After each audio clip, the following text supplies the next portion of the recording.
As I unzipped my tent and peered out, I could see a figure moving on the other side of the fire.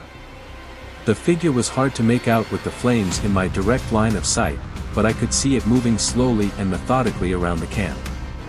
I heard some commotion from my buddies' tents, so whatever this was, they must have heard it as well.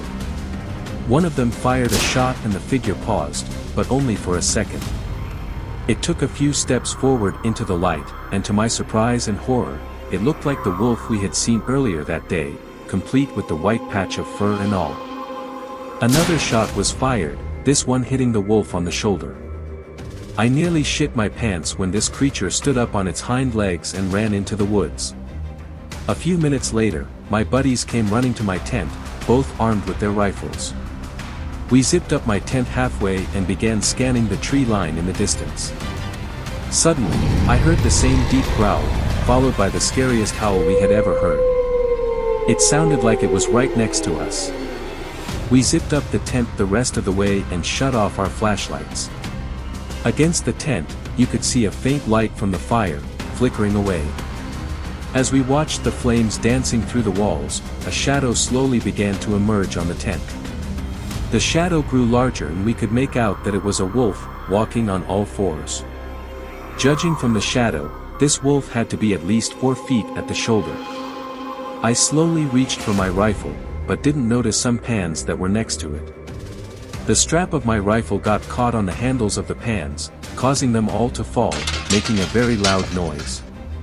Upon hearing this, the wolf once again stood up on its hind legs and lunged at the tent, causing it to tear wide open. By this time I had my rifle in hand and managed to fire a single shot. The bullet pierced the upper thigh of the creature. It let out a god-awful roar and ran on 2 legs back in the woods.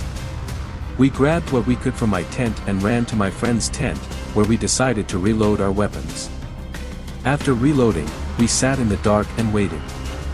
30 minutes turned into an hour, and we heard nothing. We decided one should stand guard while 2 try and sleep, so I volunteered to be first watch.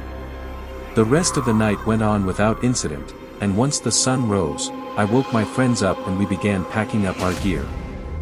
We started our almost 1-mile trek back to our vehicles, and as we approached the main road, we could see lights flashing in the distance.